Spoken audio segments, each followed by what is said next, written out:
ఇంకెన్నాళ్ళు రెంటింట్లో ఉంటాం? సొంత ఇంటి కలను నెరవేర్చుకుందాం. Suman TV biggest property expo October 18th, 19th HSCC Novotel Hyderabad.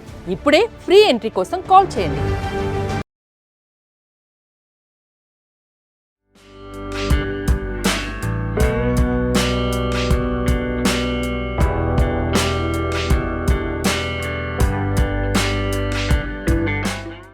Mukunda jewellers సమర్పించే దీపావళి స్పెషల్ ఎపిసోడ్స్ కి స్వాగతం.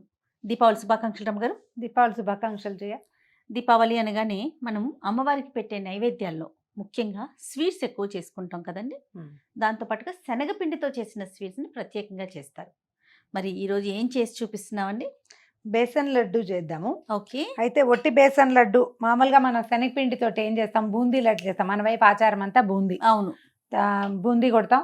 పోస్తే పంచదారలో పోస్తే పంచదార లడ్డు, బెల్లంలో పోస్తే బెల్లం లడ్డు, లేకపోతే గట్టి బూందీ చేసి కరకజ్జం చేసుకుంటాం, గట్టిగా కరకరలాడేలాగా. అది కాకపోతే మైసూర్ పాక్ చేసుకోవచ్చు. ఒట్టి శనగపిండి వేయించి లడ్డు చేసుకునే విధానం కూడా బాగానే ఉంటుంది. ఒక రవ్వ శుద్ధలా ఉంటుంది. అందుకని క్రంచీ శనగపిండి లడ్డు చేద్దాం మనం. ఓకే. ఈ శనగపిండి లడ్డు క్రంచీగా రావడానికి ఏం చేస్తామంటే దీంట్లో 1 కప్పు బొంబాయి రవ్వ కూడా వాడతాం. మీరు బొంబాయి రవ్వ వేసిన వాసనే రాదు, తెలియని కూడా తెలీదు. ఇది ఎట్లా క్రంచిగా చేశారా అనిపించేంత చక్కగా వస్తుంది. ఓకే. సింపుల్ గా ఈజీగానే చేసేసుకోవచ్చు. ఒకసారి కొలతలు ప్రాసెస్ చెప్పి స్టార్ట్ చేద్దాం రమ్మ గారు. మీరు ఏ కప్పుతో చేయదలుచుకుంటే ఆ కప్పు. 1 కప్పు శనగపిండి, 1 కప్పు బొంబాయి రవ్వ, ఓకే, 1 కప్పు నెయ్యి. అక్షరాల 1 కప్పే, తగ్గించడానికి వీల్లేదు. కొంచెం 1 చెంచా తగ్గించచ్చు అంతే. 2 కప్పులు పంచదార. 1:30 కప్పు వేసుకోవచ్చు. మీరు తక్కువ తీపి తింటాము అంటే 1:30 వేసుకోవచ్చు. కొంచెం తీపి తక్కువగా ఉంటుంది. 2 గ్లాసులు వేస్తే మంచి తీయగా ఉంటుంది, ఎక్కువ మధురంగా ఉంటుంది. కాస్త ఏలక పొడి ఉంటే సరిపోతుంది. కొన్ని జీడిపప్పులు, బాదం పప్పులు, ఏమైనా మీరు డ్రై ఫ్రూట్స్, అదే నట్స్ ఏం వేసుకోదలిస్తే అది వేసుకోవచ్చు. జీడిపప్పు చాలు. ఓకే, జీడిపప్పులు వేస్తే సరిపోతుంది. ముందే చేద్దామంటే కొంచెం కాస్త విశాలమైన మూకుడు పెట్టుకోండి. నెయ్యి వేసి కాస్త పప్పులు వేయించి పక్కన పెట్టుకుందాము. తర్వాత రవ్వ వేయించి పక్కన పెట్టుకుంటాం. తర్వాత శనగపిండి కూడా వేయించి పక్కన పెట్టుకుంటాం. ఓకే. 3 పక్కన పెట్టుకున్నాక పంచదారని కొంచెం పాకం రానించి 1 తీగ పాకం తెప్పించాలి. ఆ పాకంలో ఇవన్నీ వేసేసి 1 నిమిషం చల్లారి నుంచి ఉండలు చేసుకోవచ్చు. అంతే. ఓ రైట్ రమ్మ, స్టార్ట్ చేద్దామా? సో వెలిగించు.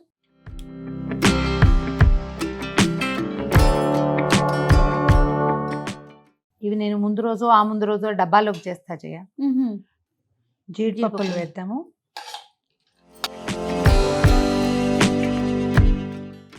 కొద్దిగా బ్రౌన్గా వేగగానే తీసేసుకోండి.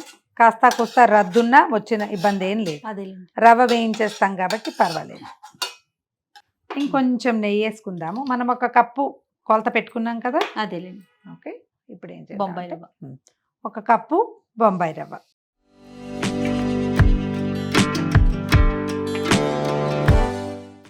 బాగా కమ్మని వాసన వచ్చేదాకా, మంచి ముదురు రంగు వచ్చేదాకా, అంటే డార్క్ బ్రౌన్ కాదు, గోధుమ రంగు వచ్చేదాకా వేయించేదాకా. మంచి వాసన వస్తుంది చూసావా? అవునండి. రంగు కూడా మారింది. కొద్దిగా మంచి కలర్ వచ్చేదాకా, కమ్మగా వేగేదాకా, కమ్మని వాసన వచ్చేదాకా వేయించేసి తీసేద్దాం. దీన్ని ఇందాక పళ్ళెంలో జీడిపప్పు పోసామా, ఏదో పక్కన పోసి పక్కన పెట్టుకో. మరి కాస్త నెయ్యి వేసుకుందామా? మళ్ళీ ఇంచుమించు మనం ఉన్న నెయ్యి 30 కప్పు అయితే బాగా సరిపోతుంది. కప్పు వేస్తే ఎక్సలెంట్గా వస్తుంది అనమాట. శనగపిండిని ఇందులో వేసేద్దాం. ఈ శనగపిండి శుభ్రమైనది తీసుకోండి. మీరే పట్టించుకోగలిగారా మరీ మంచిది. మెత్తటిది అయితే ఎక్కువ బాగుంటుంది. ఇందులో బరక లేకుండా చూసుకోండి. ఇగో ఇలా అయిపోతుంది క్షణంలో మన నెయ్యి తగిలేసరికి. ఏం పర్వాలేదు, నిదానంగా వేగనివ్వండి దీన్ని. ఓకే.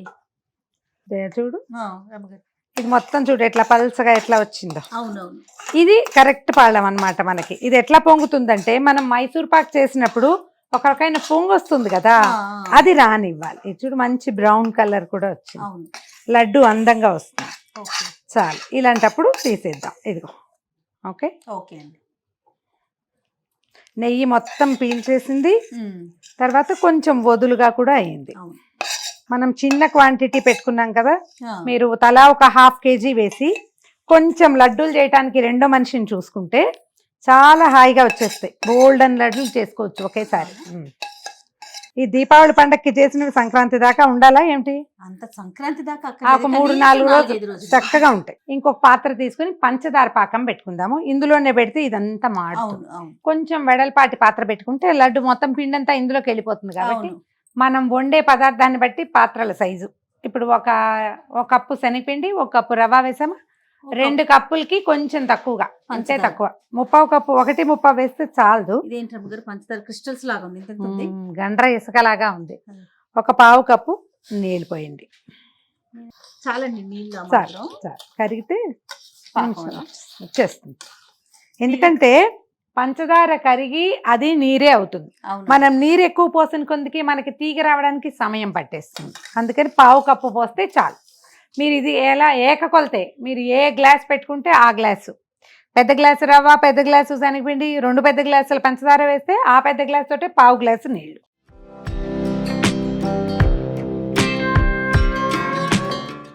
పంచదార ఒక రవ్వ బరగ్గా ఉంది కదా, అందుకని అయినా ఇంతసేపు పట్టింది. లేకపోతే అసలు ఇంత కూడా పట్టదు. జయ చూడు పాకం వచ్చిందా. స్టవ్ ఆపేసాను జయ. ఏలక పొడి వేసేద్దాము. ఇప్పుడు ఏది ఈ పదార్థం అంతా వేసి ఇందులో మొత్తం వేసి, స్టవ్ ఆపకపోతే రెండో తీగ కూడా వచ్చేస్తుంది. వేసేసి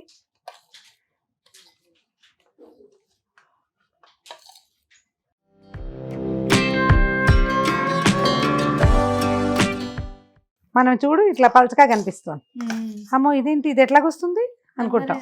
ఏముండదు. ఒక 5-10 నిమిషాల తర్వాత ఈ శనగపిండి, ఈ బొంబాయి రవ్వ ఈ పాకంలో చక్కగా నానిపోయి పాకం చల్లారేసరికి లడ్డు వచ్చేస్తుంది. అవునండి, చక్కగా వస్తుంది. ఏముండదు. ఇది మొదట వేసినప్పుడు ఎట్లా ఉంది, ఇప్పుడు ఎట్లా ఉంది. ఇంకో 2 నిమిషాలు 5 నిమిషాలు గడిచేసరికి దీన్ని చల్లారనివ్వండి, పక్కన పెట్టి. చల్లారాక చక్కగా లడ్డూలు చేసేసుకోవచ్చు. చూడు కలర్ ఎంత బాగుందో. అవును కదా. జీడిపప్పులు కూడా వేసేసుకుందాము. ఇగో ఇందాకటి మీద ఇంకా చిక్కుపడింది చూడు. ఇది చల్లారటానికి పక్కన పెడదాము. చల్లారిపోయాక మనం కొద్దిగా నేర్చుకు చేసుకోవటం ఉండ చేసేసుకుంటే సరిపోద్ది. వచ్చేస్తాయి లడ్డూలు.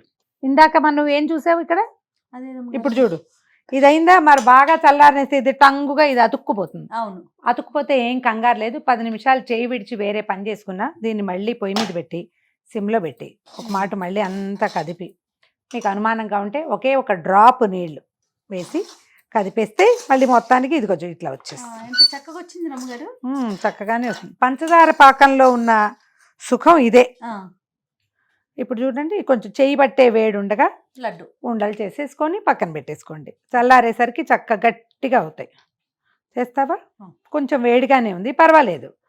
మన చేయి పడితే సరిపోతుంది. జయ లడ్డూలు బాగా చేస్తుందండి. ఒక్కసారి నొక్కితే దగ్గరికి నీకు ఉండభావకం వస్తుంది. తర్వాత లడ్డు చేసి పెట్టేసుకోవటమే పక్కన.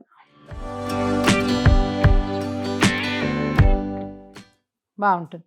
ఇందులో జీడిపప్పులు వేయొద్దు అనుకుంటే జీడిపప్పులు పక్కన పెట్టుకోండి. ప్రతి లడ్డూకి మధ్యలో 2 పప్పులు గుచ్చి నొక్కేస్తే సరిపోతుంది. అంటే నాకు అంత ప్రతిభా విశేషాలు లేవు. హల్వాయి లాగా స్వీట్ షాప్లో లాగా పెట్టలేను. అందుకని నేను కలిపేసుకుంటా. పైగా నాకు లోపల ఎక్కువ పప్పులు తగిలితే ఇష్టం. అందుకని నేను ఆ పని చేస్తాను అన్నమాట. సైజు మనకు కావాల్సినట్టుగా చేసుకోండి. చిన్నపిల్లలు ఉన్నప్పుడు కొద్దిగా ఎక్కువ క్వాంటిటీ కనపడుతుంది. బుజ్జి లడ్డూలు చేసుకుంటే బాగుంటుంది. మనం ఎవరికైనా గిఫ్ట్ చేయదలుచుకున్నప్పుడు కొంచెం పెద్ద పెద్ద లడ్డూలు చేస్తే ఇది దీపావళికి బాగా పంచుకుంటాం కదా జయ. ఇలాంటివి చేస్తే ఈజీగా అయిపోతుంది. కొంచెం నిలవ ఉంటాయి. శనగపిండి ఇచ్చినట్టుగా కూడా ఉంటుంది. కాస్త పెద్ద సైజ్ చేస్తే ఒక 6-8 లడ్డూలు బాక్స్లో పెట్టామంటే చక్కగా ఉంటుంది. రమ్మగారు శనగపిండి రవ్వ లడ్డు. ఓకే, చక్కగా అమ్మవారికి శనగపిండి ఇష్టం కాబట్టి ఈజీగా చాలా త్వరగా చేసేసుకునే రెసిపీ. డెఫినెట్గా మీరు అందరూ కూడా ట్రై చేయండి. డబ్బాలో పెట్టుకోండి. 4 రోజులు చక్కగా తినొచ్చు. ఎవరికైనా గిఫ్ట్ ఇవ్వచ్చు. అమ్మవారికి నివేదనగా అంటే మధ్యలో రుచి ఉడకుండా ఉంచుకుని నివేదనగా కూడా చేసుకోవచ్చు. లేకపోతే ఒక 3-4 రకాలు చేస్తాంగా అందులో ఇదొక రకంగా చేసుకోవచ్చు. మరి ప్రేక్షకులకు మరొకసారి దీపావళి శుభాకాంక్షలు.